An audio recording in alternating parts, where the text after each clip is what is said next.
Good evening, and welcome to tonight's show, Mid-American Gardener. I'm tonight's host, Mike Brunk.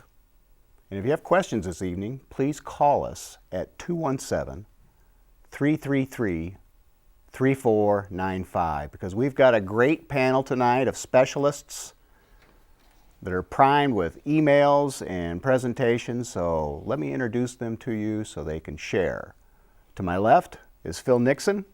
Phil, tell us a little bit about yourself. I'm an extension entomologist with the University of Illinois. That means I do bug questions and be glad to answer any of those that you might have. I'm going to start off with an email we got from Zoe about black bugs on garlic. She says, this year I had small black bugs all over my garlic. I originally noticed them in late spring on my first year garlic that I had planted from bulbils. All the plants died within a few weeks. In mid-June, I saw them all over my established garlic and chives, located in a different part of the yard. Out of frustration, I mixed a little dish soap and water and soaked the plants in it. Bugs slowly disappeared and the garlic appeared to live. Finally, in early fall, I found the bugs had moved yet again to my garlic chives in yet another part of the yard. This was the fourth year I've had garlic, but the first time I've ever seen these bugs. What are they and what should I do about them?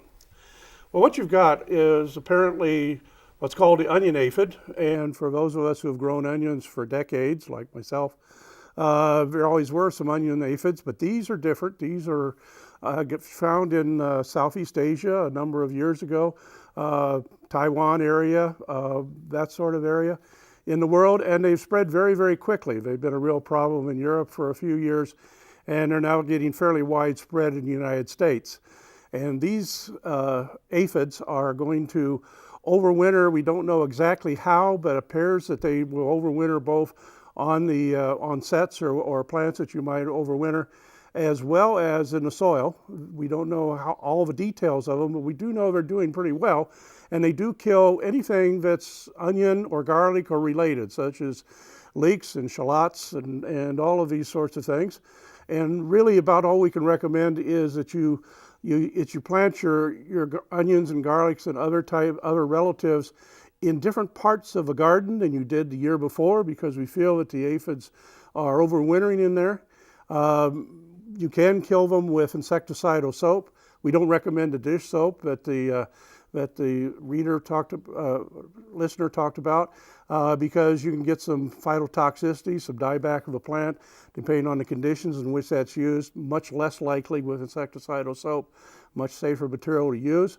But essentially, use as good sanitation as possible with your plants, and rotate them in the garden so that those aphids that are living in the soil from last fall are going to wake up this spring and starve to death because you didn't put the right plant there.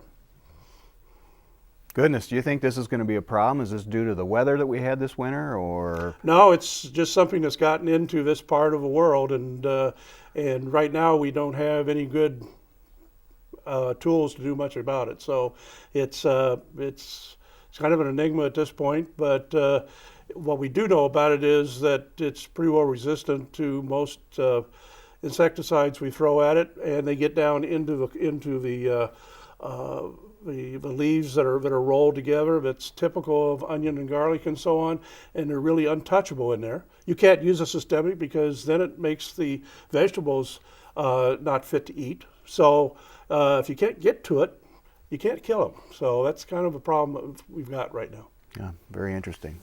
Thank you, Phil. Across from us is Shane Cultra. Shane, what do you have tonight? Hi, I'm Shane Cultra. I'm one of the owners of Country Arbors Nursery in Urbana in Onarga, Illinois. And I have also been on the show for about 20 years. So what I didn't learn working at the nursery, I've learned from everybody else around us. And our nursery's been around for 151 years. Wow. So I've kind of done this, answered questions for a long time. But tonight I brought you one of my favorite plants, and it's a black-eyed Susan vine. And as you can see here, it is already blooming. It's April, and it's grown this much over the last month. It is an annual, but it's an annual that will grow 6 feet, 8 feet, 10 feet over the next, probably 2 months. So you can really cover something quickly and get full blooms all season long. And this one's a little different because it's a more vibrant color. This one's called, very funny, it's called Orange Appeal. So it's a new color that's a little brighter than past color, so it'll stand out against the dark green leaves better than previous ones. So it's a really great plant. It's a really good trellis plant, and it's a fan favorite around the nursery. So I thought I'd show everybody this one. And the other one real quickly is a dahlia. And dahlias are, a lot of people know the big dinner plate sized dahlias, but this one's more in the 18 to 3 foot size, and it's the Mystic series. And people like this one because of the nice rich color in the foliage and the bright contrast in flowers. And it comes in yellow, orange, and pink as well. And I like the yellow one just because it's a really nice color yellow. It's not faded, and it just really stands out against the foliage. So this is a Mystic series, a dahlia. Pretty easy to grow, just don't get it too wet, and most people don't have a problem with too wet. Sunshade? Full sun, but it likes a little bit of shade. You know, all plants like a little break from the sun, so you don't have to water them constantly. So a little break from the sun would be good. That sure is a bright yellow. Yeah, and it gets fuller and bigger and just nicer as the year goes along. Yeah, thank you, Shane. Yep, thanks. And Candace Hart. Yes, thanks for having me. My name is Candace Hart. I'm a horticulture educator with University of Illinois Extension here in Central Illinois, and I tend to focus a little bit more on kind of home horticulture topics, especially annuals and perennials and kind of cut flowers.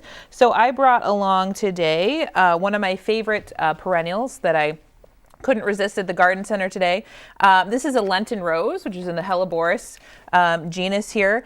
This is one of my favorites because it's always one of the first things to bloom in the perennial garden, and it's for shade. I know we kind of struggle a lot of times in shade gardens to find something that's not a hosta or something that's not super interesting. So I love Lenten rose. This one in particular is a pink frost cultivar, and it just has the most beautiful pale pink flowers that will fade to kind of a burgundy color.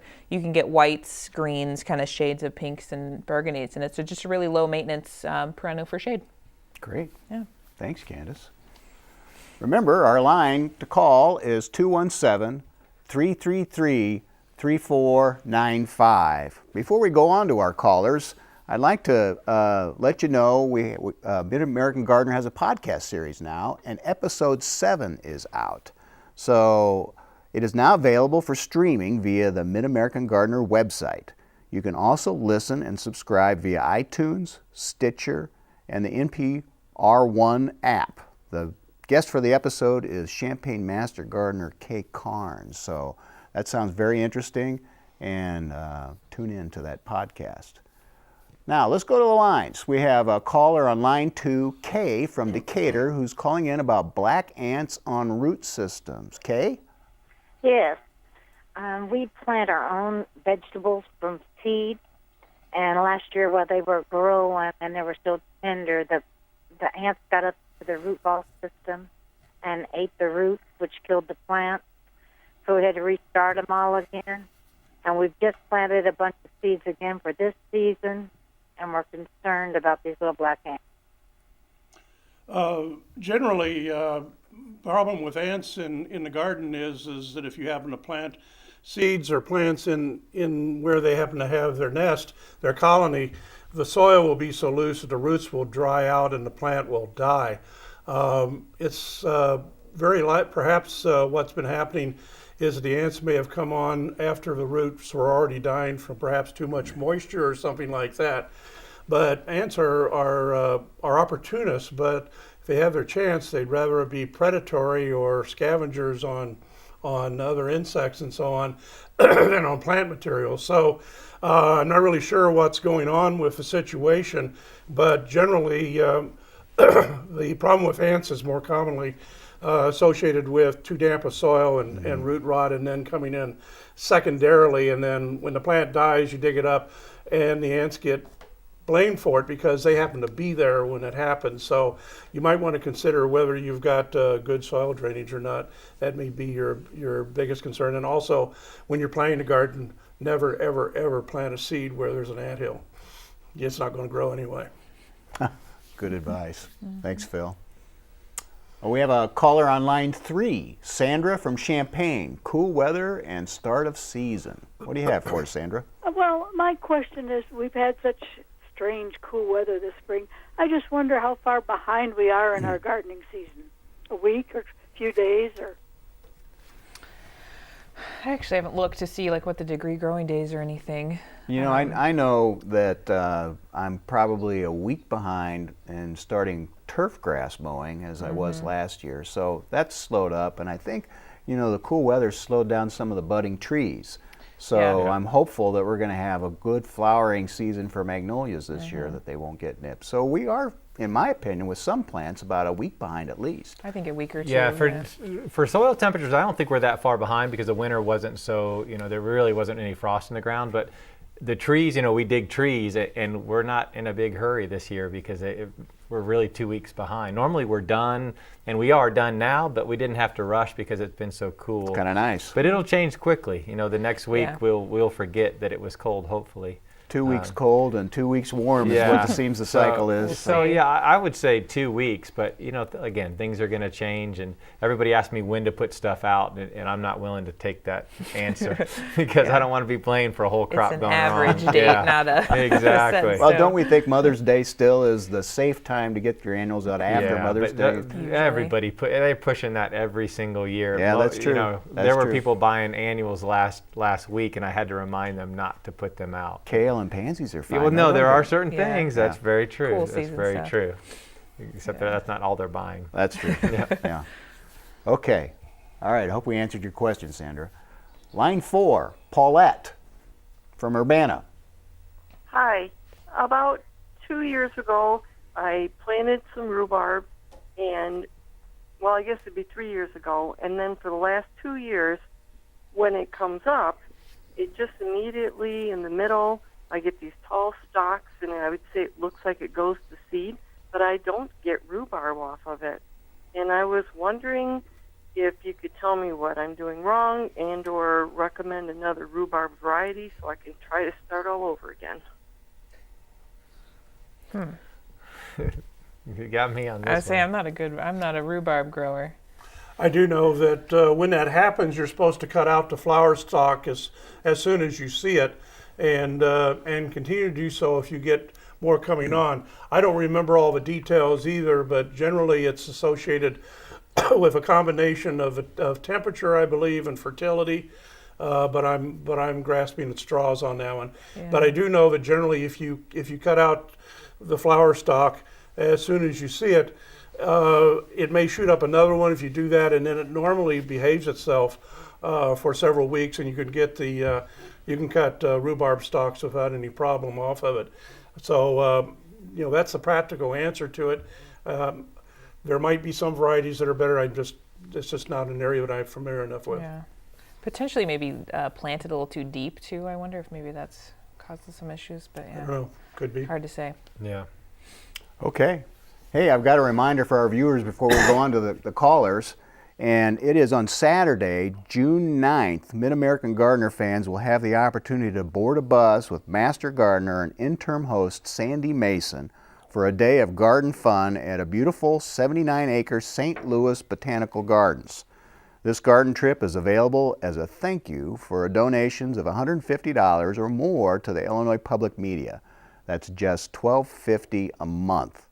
So visit will.edu/willtravel, that's WILLTRAVEL, today, and reserve your spot by selecting Garden Bus Trip to St. Louis from the thank you gifts. Okay, so we've got a caller on line 5. Dan from Urbana. Got a question about tomatoes not growing? Yes, the plants seem to do fine, but it doesn't produce anything. Can you give me any hints? What's your light levels like? Lots of sun. Lots of sun. And have you tried several different varieties? Is it all of them? All varieties. The grape tomatoes seem to do the best, but the bigger tomatoes they just don't do anything. Are you fertilizing? Yes. Okay. That may be the problem. Mm-hmm. Tomatoes won't grow well if they get too much nitrogen. They won't. They'll grow great. They'll get nice and tall and have lots of nice green foliage, but they're not going to fruit under a high nitrogen regime. And so, if you're using a lot, generally, organic fertilizers are high in nitrogen and less in phosphorus and potassium, as well as mulched areas and so on will build up high nitrogen levels. And so you may have too good a soil for tomatoes to do well, is what the problem is. And cutting back on the fertilization may help. Sometimes people love them too much and get mainly foliage and not fruit. Yeah. Okay. Well, and that's true of any flowering plant too, isn't it? Anything that Too you want many to flower, yeah. nitrogen. So, Yeah. all right, good. Thanks, Dan, for that question. Line 6, Steve Bloomington. Frost cracks on a tree. Yeah, thank you for taking my call. I'm getting ready to plant a bunch of other maples, and I was wondering if there any way I can prevent frost cracks on my maples I'm going to plant. Yeah, that's my area of specialty. So, yeah, so there's a lot of different things that cause it, and I've gotten more frost cracks than anybody will ever have in the field. So it's always in the same direction. It's always on the southwest side of the tree because the sun sits in the south the whole time, and it can reflect off the snow, and it heats up that trunk a little bit, and then it gets cold at night and just pops it. So I can go and mark on your tree where it will get a frost crack if it gets a frost crack. Wrapping them keeps the sun off that trunk often. The other thing is to shade those trunks to make sure that sun doesn't sit there and cook them all day during the day. But we do find that wrapping them helps quite a bit. And then angling, like I said, placing it where it doesn't get full sun. The other thing that people don't realize is glyphosate's Roundup around that tree tends to make the bark weaker. So we've had much worse problems on things that we sprayed Roundup around versus areas that we didn't spray Roundup. And I don't know if that's scientific or not, but we found over 20 years it is actually a true thing, especially maples. October glories were known for getting frost cracks terribly. So people kind of stopped growing October glory, but it turned out that it was very susceptible to Roundup, and it would make it weak and they'd pop. So once we stopped using Roundup, we had no more frost cracks on those maples. Yeah, very interesting. And if you wrap your tree in the winter, you want to take it off in the summer. Yeah, absolutely. Don't forget that. Yeah, it's just protection over the winter. And that comes with fruit trees. You can wrap them, and the rabbits tend to stay off a little better if you wrap those as well. But yeah, open them up. Once they get the frost crack, just let it be. Don't put tar in it. Don't butter it up. Just let it go. It will heal over, and eventually we call it knuckling over. It knuckles, and it just looks unsightly, but it makes it through. It doesn't kill the tree. And the ants that you find on it, they did not kill the tree either. That was just coming in the nice little frost crack. Ants get a bad rap around here. All right, great. Great, thanks, Jane, for that information. We have a caller on line 3, Jennifer from Springfield, has a question about hydrangeas. I hear my voice in the background. Hello? Jennifer? Yes. Yes? I need to turn down my TV, right? Yeah, Yes, sure please. do. Okay, just 1 second and I'll be there. So anyway, you might remind people to turn off the TV before they give us a call. Jennifer, you back with us? Yes, I am. Okay, what's your question about the hydrangeas? Well, I planted a couple of them last year, and they didn't bloom. They didn't really do much of anything. They didn't bloom either. And then this year, I covered them up. I mulched them real good for winter time. And then this year, I'm going to try it again and see what happens. I've got another plant that I'm going to put out with the other two and see if I can get them blooming again. So I'd like any suggestions you might have. Do you know what kind of hydrangeas you planted, Jennifer? Oh, boy. I know there's lots of different kinds. There's sure. No, I don't. Go ahead. Round flowers or pointy flowers? Pardon? Round flowers or pointy flowers? Were they blue, pink? What color? Oh, gosh. Well, that's okay. I think they were they were blue, I believe. Okay. What you're describing, it sounds like Hydrangea macrophylla, which are kind of known for not flowering. Great for us here in Illinois. We tend to have too harsh of winters a lot of times that the flowering wood gets killed off. So you end up with really great foliage on those. But unless those buds survive the winter, we tend to not have many flowers. Some of us tend to call those kind of endless bummers a little bit. So I'm guessing that might be what type of hydrangea you have.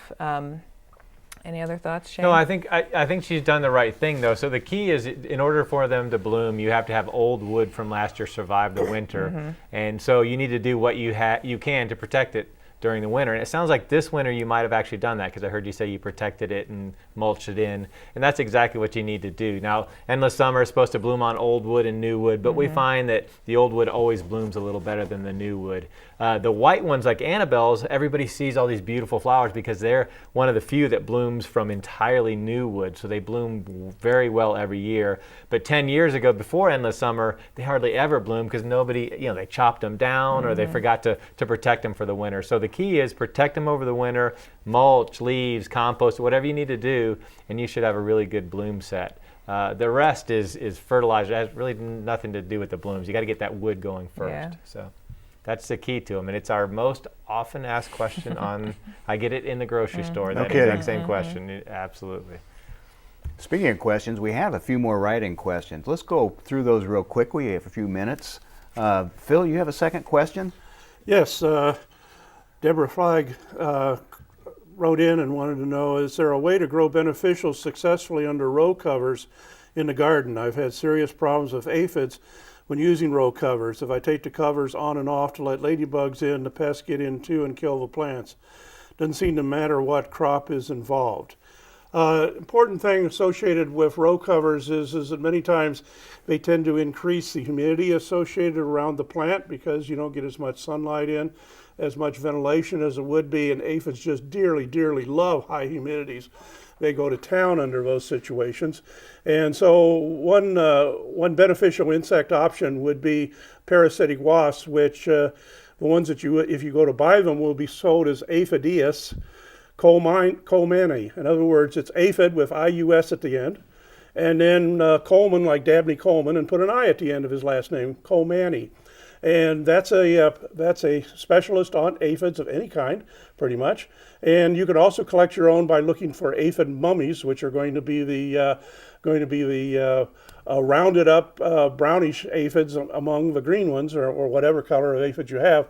And you can put those in underneath the row covers, and they will come out as little tiny wasps, about the size of a pinhead, that will attack your aphids. You can also get control on the aphids by spraying them with insecticidal soap, which is also an organic option. So any of those will work fairly well for you, and you can get more information on that by going to the SARE website, this fact sheet that's on high tunnel production using beneficial insects and natural enemies. Here's the SARE URL. You go to that and you can download that publication free of charge or read it online, and it's got a lot of good information in it. High tunnels are essentially, I like to think of them as row covers on steroids. You can walk underneath into a high tunnel, but they have some of the same problems as you're experiencing. Great. All right. Thanks, Phil. So we know Arbor Day's coming up next Friday. That's true. That's my favorite day of the year. We've got a tree planting event in Urbana, if folks are in Urbana. And it is at 105 Meadow Drive. So from 2 to 3 in the afternoon, if you'd like to stop by in Urbana to a tree planting celebration, we're going to be planting 2 trees and having a little community celebration for planting trees on Arbor Day next Friday. And essentially, any town or city big enough to have a city forester or arborist is going to have something for Arbor Day. Some sort of Arbor Day. So just look in your newspaper, call City Hall. That's and right. They'll put you in touch. The University of Illinois has a Tree Campus USA Arbor Day going on. City of Champaign's having Arbor Day going on. And So. most schools are doing activities that day. And we're all promoting trees, and that's exactly what you can get from Shane's Nursery. So. Yeah, we every day's Country Arbors Day. Okay. Little plug there. So I believe we're out of time.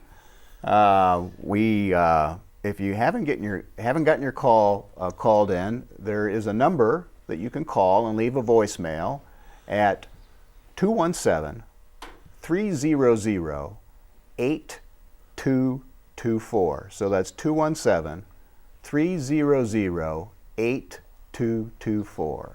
And it's Earth Week, so limit your use of plastic. And that phone number too, you can call in 24 hours a day. So if it's midnight and you really want to ask a question, you can ask a question, and they'll answer them on the podcast and the show as well. So you have a good chance of getting it answered if you don't get tonight. don't forget the podcast, episode 7. Check that out, Shane says, and don't forget to look into the bus tour. So we appreciate you joining us tonight. Have a good evening, and thank you for tuning in.